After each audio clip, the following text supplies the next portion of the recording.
Alright, so our next step is going to be to drill in our little John Guest bulkheads. And we're going to drill a couple holes in our pretty little sump.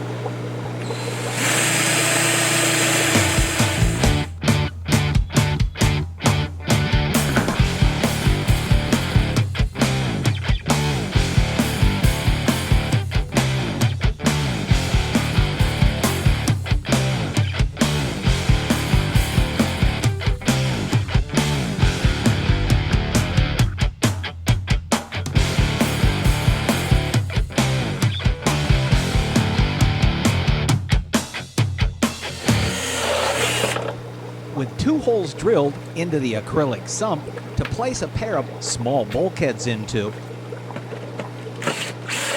we've created a secure passage Bingo! for the suction and effluent of the calcium reactor. These small bulkheads are used for 1/4-inch tubing and are referred to as John Guest fittings and use a push-in style connection. Both in and out are at the same point? Yeah, that's fine. What I'll probably end up doing is we'll pull from in here, but I'm probably going to return it into here so it's not returning right next to the return pump's intake, because what we don't want is a bunch of really high calcinated water, if that's the right word, going directly into the return pump, because that will cause the pump to prematurely calcify. So, Allowing highly calcareous fluids to enter the water pump will coat and impede the pump's impeller or its vanes, thus reducing its water flow and requiring more frequent cleaning of the inside of the pump.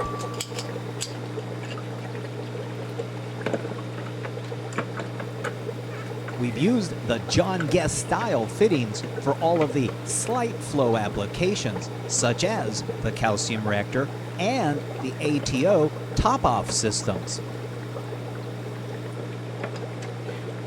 this is above the high water point, so I'm not really worried about it leaking, but And with all good bulkhead fittings, these also include an O-ring to ensure a watertight seal. down.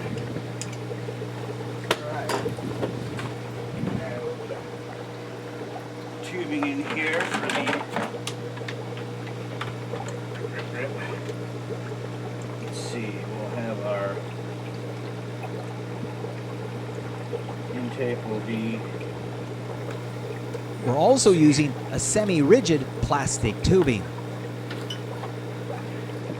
make this our intake, we'll make this one our return. Or the other way around. Guess I have time to decide that.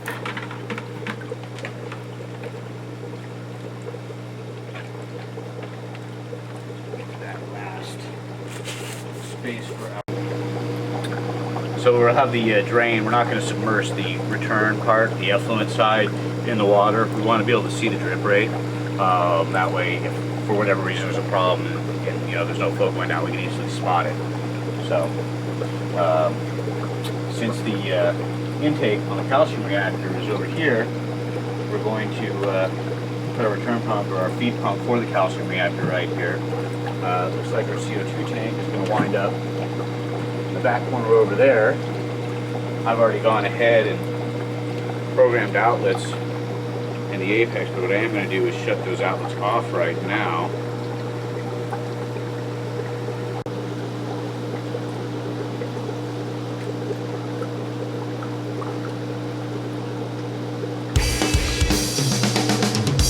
Okay, so the next step is to go ahead and calibrate our probe. Get that plugged in here.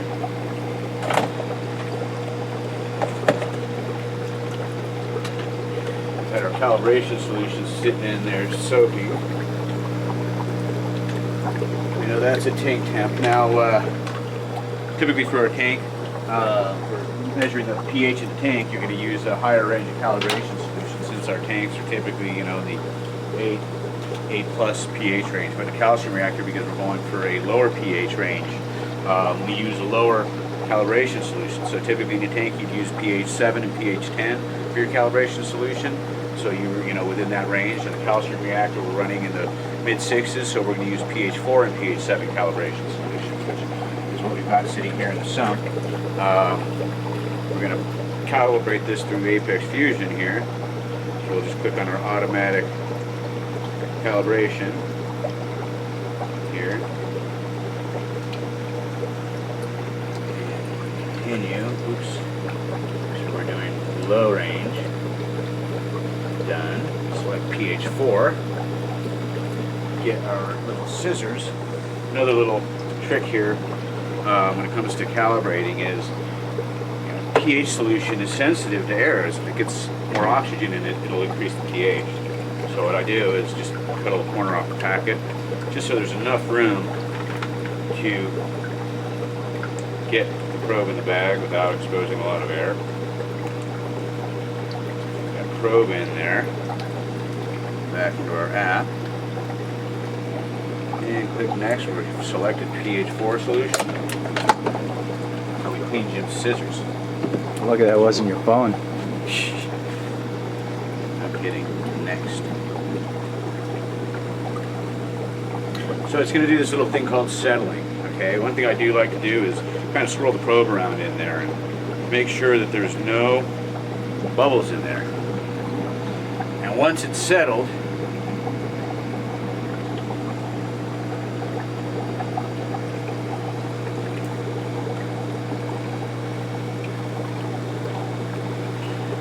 then we can click the next.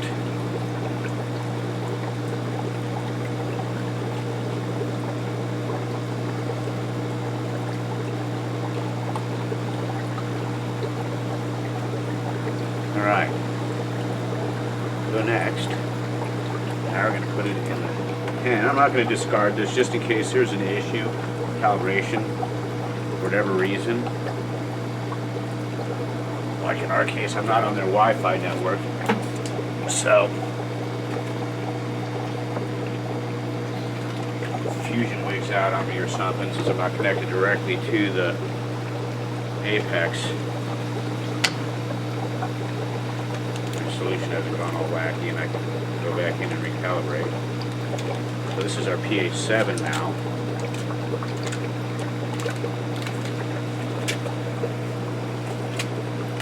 Spill it. Looks like I'm all thumbs here today.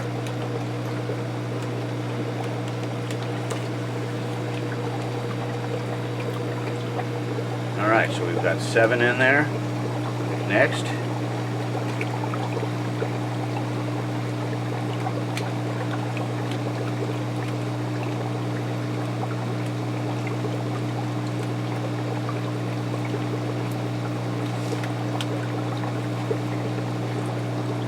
So the Apex will wait for the probe to kind of stabilize. And once it's stabilized for long enough, then it'll accept our calibration points.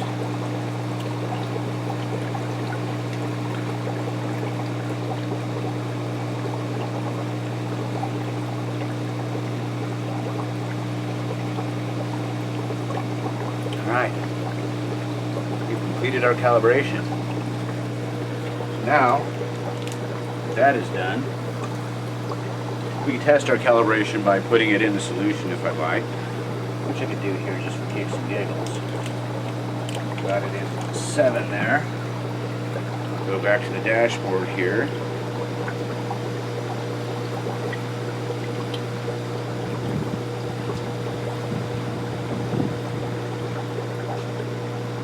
Upload that.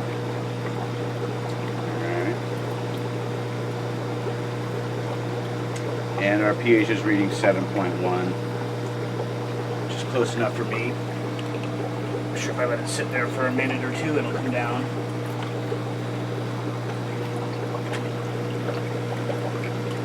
Put this in and crank down our seal. What we don't want is it sitting, can't really see, but I don't want the probe actually sitting in the media itself, so we'll keep it suspended just slightly above the media. Get that tightened up a bit. Go around our reactor, make sure all the lines are tight.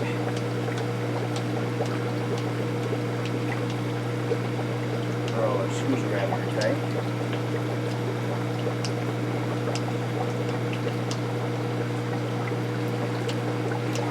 Which they are. Connect our secondary reactor to the primary one there. So now the only two other connections are in and are out. The in is this little guy right here, if you can see there. And that is what our little dosing pump is going to get plugged into. So we'll just make some space for it here. There is our check here. Make sure I know the rotation of this thing.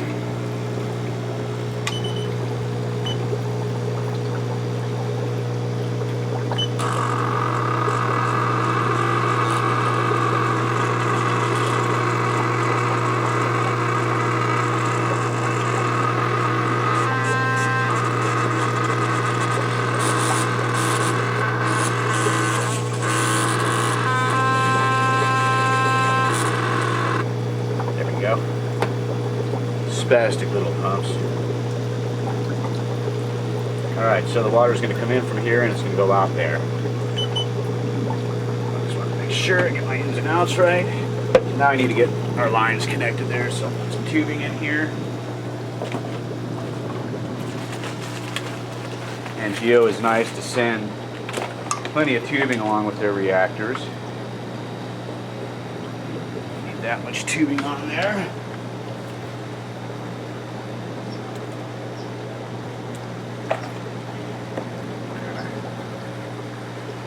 Shove tubing up inside the silicone and get a zip tie onto it. Just make a little bit of a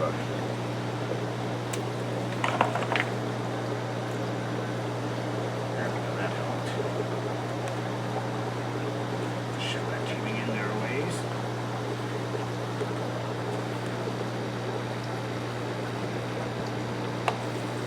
Alright. This is our out. We don't need very much there, so we'll just kind of rake off there.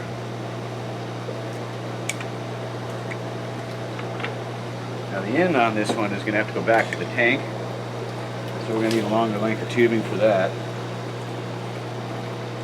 Let's just get an idea of where we're going to be, if this will be long enough here. That'll be pretty long enough.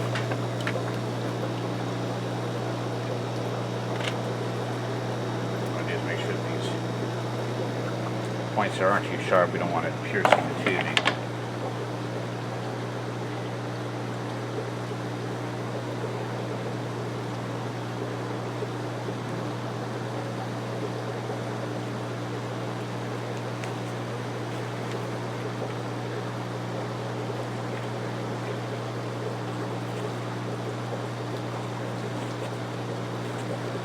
Alright, some tie on each one.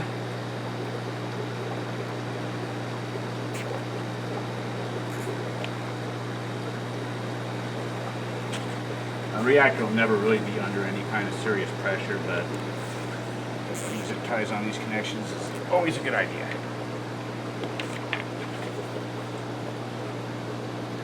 Now, see, if I was smart, I would have stopped by Do It Center or something and got some 1/8" barb to John Guest type fitting connections, but we spaced that, so we'll just do what we got here. Our output. That output's going to connect to there. Tighten down this unit fitting now, and cut that to length. It's going to be a good spot for our feed pump.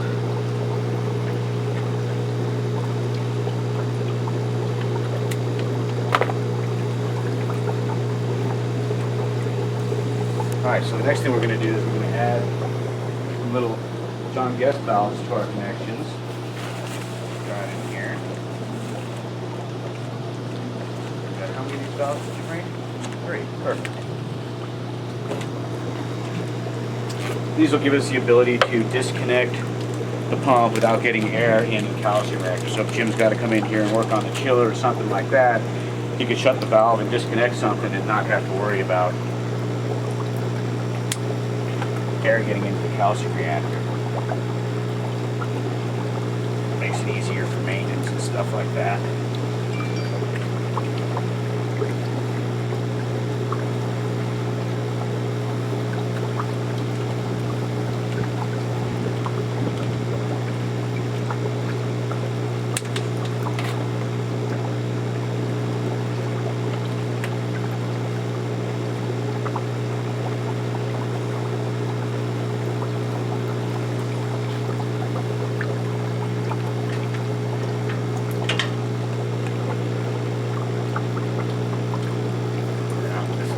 fashion that we're not kinking our hoses. When you think of Tunze products, you probably think of protein skimmers, internal pumps, and submersible filters. But did you know Tunze also offers water level controllers, reverse osmosis water purification systems, pH, temperature, and ORP instrumentation? Are you aware of Tunze's full line of various filter medias and LED lighting? Have you seen Tunze's updated line of turbelle pumps, the NanoStream, the Stream, and the Master Stream, along with their controllers?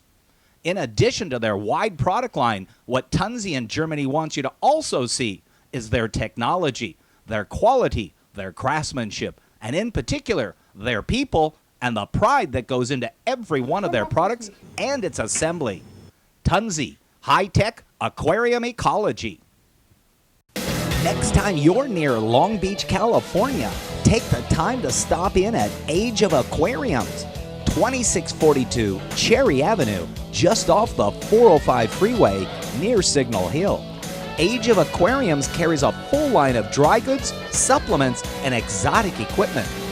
Age of Aquariums also carries a wide assortment of living corals, coral frags, as well as fresh and saltwater fish, ranging from the usual, the unusual, and the bizarre. Age of Aquariums is located at 2642 Cherry Avenue, Long Beach, California, near Signal Hill. Open 7 days a week. Call 562-438-6252 or visit ageofaquariums.biz.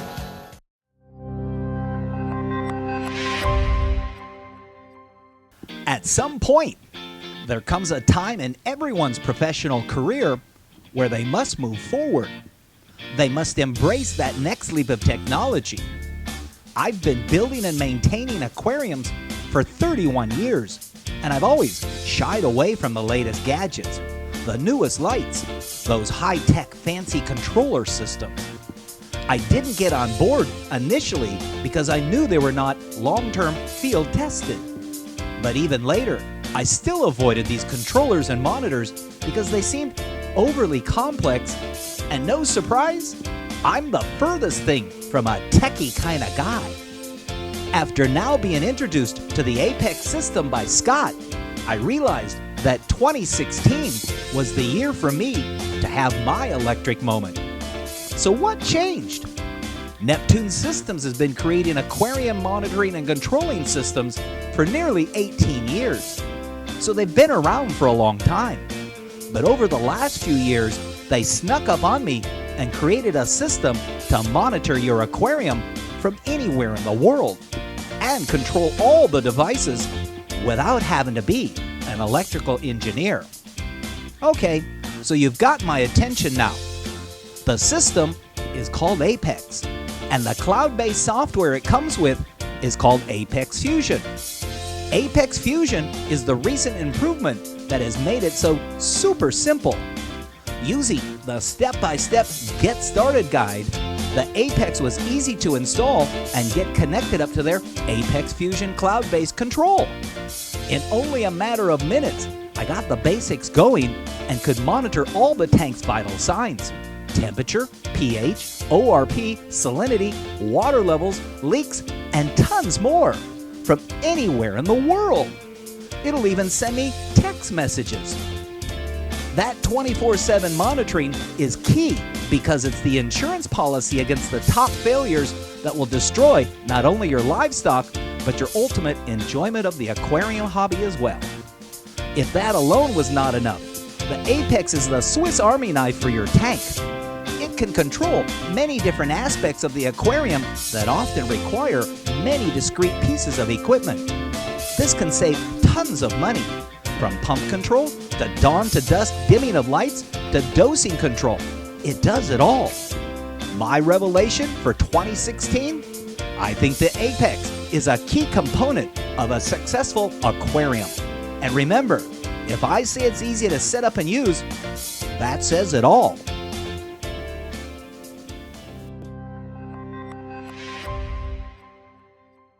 Reef Hobbyist magazine believes that our hobby, our fellow hobbyists, and the animals in our care are best served by the free distribution of quality information.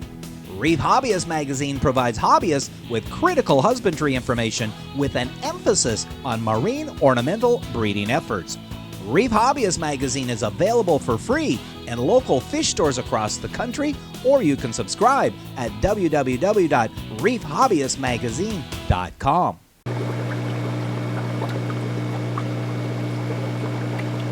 All right, so now we've got our feed. This will be our feed line. We'll put a little elbow on there. Drop that line into the water. Got these nice little John Guest elbows here. Just take that, cut this line right here since that's going to be our feed in. Elbow on there. Put a tube down in there where we're going to get her. That's the suction. That's going to be our suction, our intake.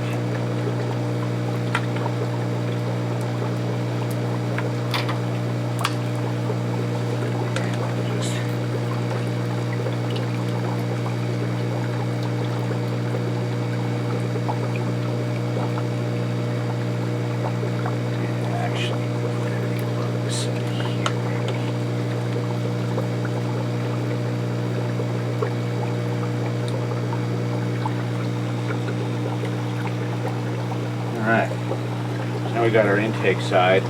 This will be our output side here. Cut this line.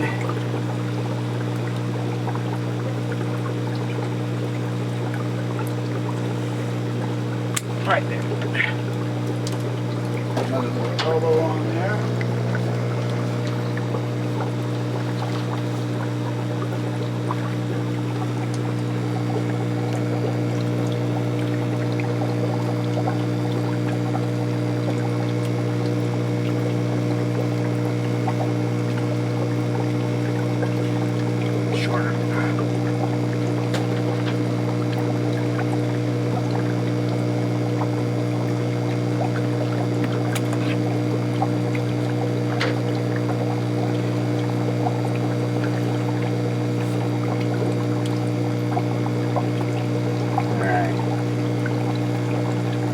Alright, so next thing to do is to connect. You can put a little extension on that end. No. I guess it could.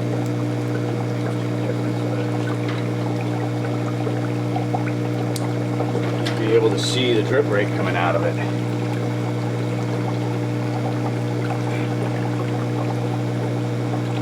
Alright.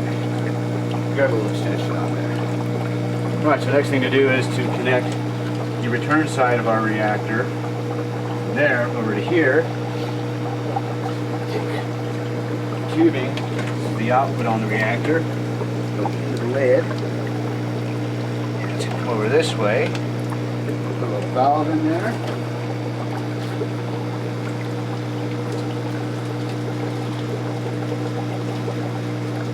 Now you're going to put the valve over at the reactor end? Yeah. Okay. These valves will allow us to close things off if we need to. We should never really need to, but if Jim's doing maintenance or something and he's got to dig into the reactor, he can.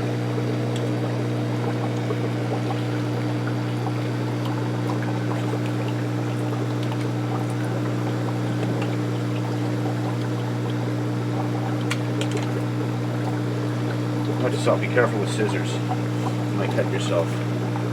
Alright. So basically, we've got our reactor all set up. Last thing to do is going to be to turn on the pump. Once we get this thing running, we're going to leave the CO2 off for the next 24 hours so that the system can purge any air that's in there. I'll go ahead and set a slow pump rate on it, and over the next several days, we're going to have to make adjustments. Jim's going to have to check the pH, and based on what the system is doing, what the pH in the system is, then we'll make fine-tuning adjustments to the reactor itself. As a side note, when you set these things up, if you're setting up a calcium reactor, one thing that's kind of important is that you, bleeding to death, you want to make sure that you adjust the calcium and alkalinity in your tank manually. One of those. What you don't want to do is use your calcium reactor to raise levels. You want to use the calcium reactor to maintain the alkalinity and calcium levels. So the key is you want to adjust the tank by dosing your calcium, alkalinity, and magnesium solutions to get the levels where you want them. That way you don't overshoot it, because if you use your calcium reactor to bring the levels up, then what's going to happen is you're going to go right past that point. It's going to make it harder to fine tune. So you get your calcium levels to 450, you get your alkalinity levels to wherever you want it, your magnesium to 1320 to 1350, and from there, once you turn the calcium reactor and the CO2 to the reactor on, which we'll do in 24 hours, we'll turn the CO2 on, then you want to kind of test daily. And if you see your alkalinity in the tank is going down, then you want to increase the flow rate through the reactor while maintaining your set pH target in the reactor. If you see your alkalinity is going up, then you want to slow down the rate while maintaining your target pH level in the reactor. And as I said, we're going to aim for between 6.65, 6.7 in that range. So any adjustments that we make to flow through the reactor, we're going to have to compensate also by adjusting the CO2 rate. And we install this electronic regulator into the system, which allows us to turn the dial here, and you can see it's got numbers on it. And those numbers basically are the bubbles per second. And we're going to do one bubble every, in here probably one bubble every 4.5 seconds or so, is my guess. At least that's where we're going to start out, and based on whatever flow rate we set, if the pH doesn't meet our target level, then we can increase the CO2 rate going through the reactor to add more CO2. As you add CO2 to the reactor, the pH level inside the reactor is going to drop, and it's that lower pH, that acidic pH, that's going to dissolve the media. And with the media that we're using is coral skeletons. Anything that coral used to grow and build its skeleton, everything from calcium, alkalinity, trace elements, magnesium, and whatnot, is going to be released into the system. So, you know, 3-part or 2-part solution, you get your alkalinity part, you get your calcium part, and you might get your magnesium, but you don't get trace elements, which is another added value of using a calcium reactor. So, you know, we'll break down that media by having a somewhat acidic pH level inside the reactor. So next step, get our CO2 CO2 tank in there.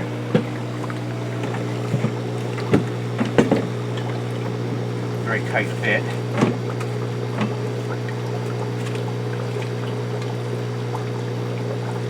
Our CO2 going to have to hook into the bottom of the reactor in there, which is going to be fun to get to.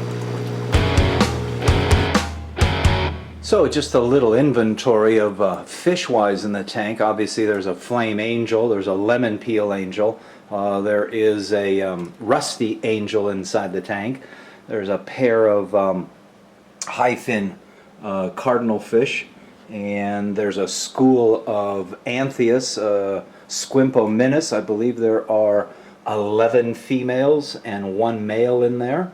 There are a number of clownfish. These all came from Reef stew, many different species, and they all seem to be getting along.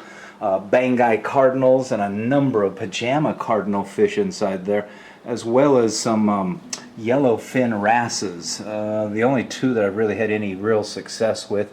There is a foxface and a rabbit fish. Let's see, who else? There's our rusty right there. A few dartfish inside there, some of the flame and some of the fire versions. And as far as, there's one angel there, a swallowtail family angel. I can't remember if that's the male or the female. I think that's the female. As far as corals, there's large green sinularias. I've never had real long-term success with the yellow polyps, but those seem to be doing well.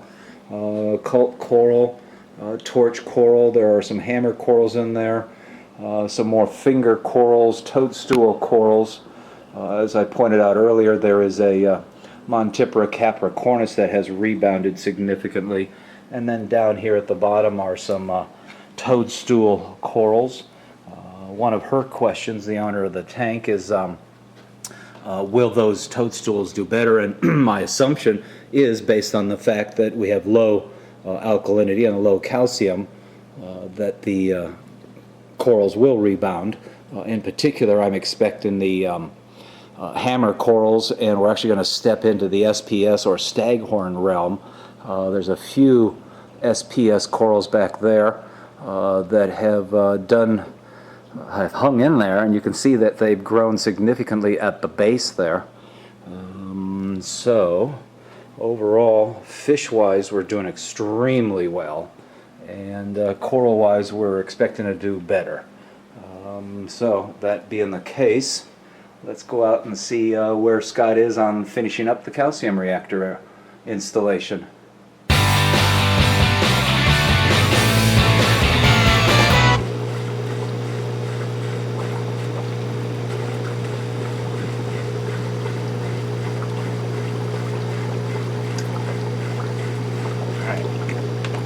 Alright, so we got everything plumbed up.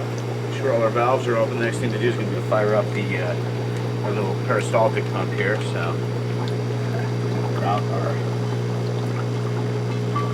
power cord over to it. So she's got power now. Make sure all the little valves are good. It doesn't appear as though we've got any leaks. That's always good. Now we can turn this thing on.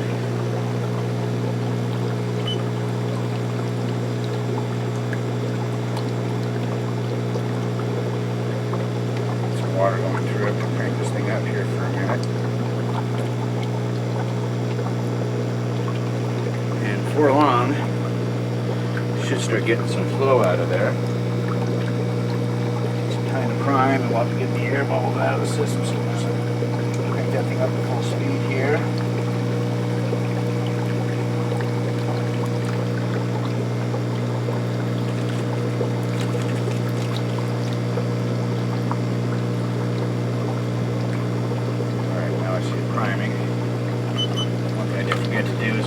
Add a John Guest fitting in between here. Also, we have it there. Never mind.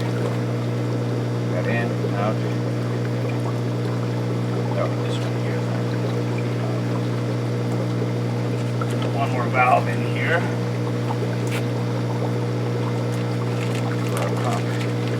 Would you want to put it closer to the reactor? Watch out for that scissor. Yeah, no kidding. Bentley Jim had a Band-Aid, fortunately. The question is actually, do I want to put it closer to the pump? And then I'm going to go close to the pump right here. So that's between the pump and the reactor. That's correct.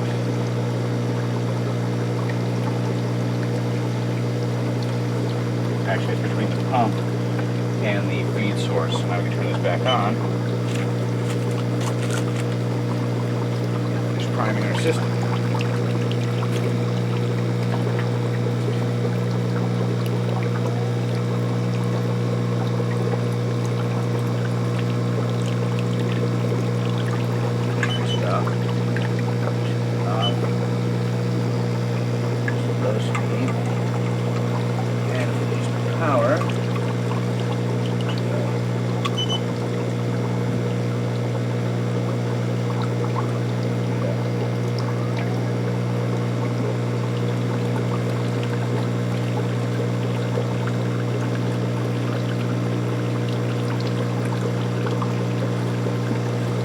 We got a steady stream coming out of here, so the system is primed. Now we're going to just slow this thing down. To get a drip, drip, drip, drip, drip.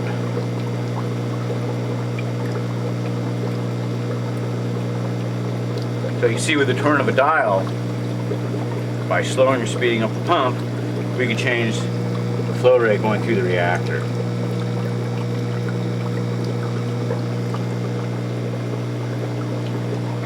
I think that for the moment, that's probably a good start right there. I think that's about where we're going to leave it. We've got it set to 12 milliliters a minute. How many gallons is this system, Jim? 200? 200 gallons. Okay, so my system at home is about 700 gallons, and I run about, I think, 56 milliliters a minute. So, figuring this tank is a third of my size, I would say that 20 milliliters a minute would be a good flow rate. So that's about where we're going to start, is 20 milliliters a minute. With that flow rate there, we can adjust the CO2 level or the pH level inside the reactor to meet the tank's alkalinity needs. So that's basically it. The system is all set up. The only thing left to do is to set a bubble rate in the calcium reactor. What I am going to do is I'm going to open the valve on our reactor here. The full reactor here. I'm going to set, plug in the CO2 regulator here, but I'm going to set a PSI level on the reactor right now of around 5 pounds. So I can adjust this valve here. This allows me to adjust the output. We're using a real heavy duty check valve. Now you always want a check valve between the CO2 regulator and the reactor so that if anything happens, water doesn't go back through the regulator. So we've got our CO2 check valve is down there on the intake of our reactor. I'm going to adjust this valve here and start letting in pressure there. And right now we've got it set to 1 bubble every whatever seconds there. We're going to adjust this to 1 bubble every 5 seconds. So I can look in here and see bubble hopefully. Can't see anything in there.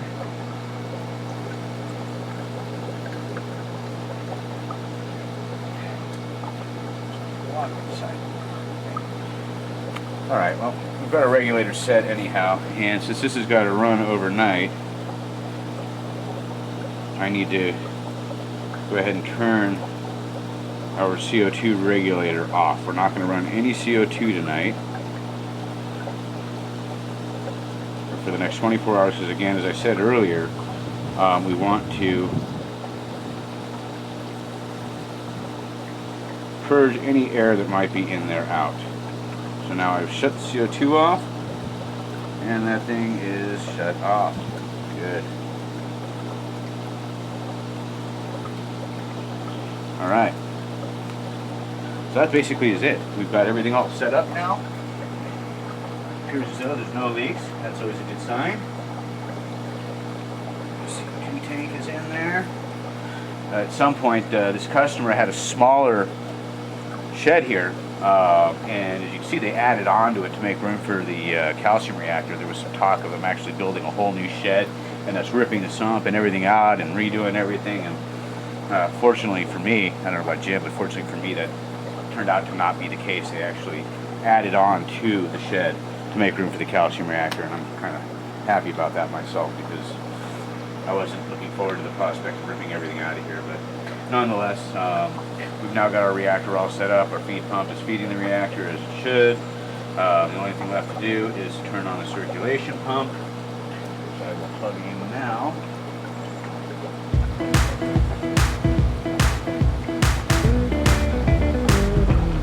Okay, so we've added the calcium reactor to the system. We've done the regular bi-weekly water change of 100 gallons. We've tested the water in the system. We know where the alkalinity, where the calcium is currently.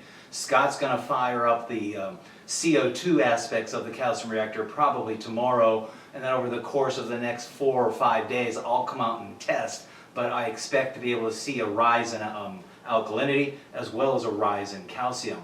That'll allow me to go and purchase more corals for the customer. Hammer corals, torch corals, the Euphyllia species corals, and I really want to get into some staghorns because the customer really wants some color, and those are the ones that are going to show the most significant growth the soonest.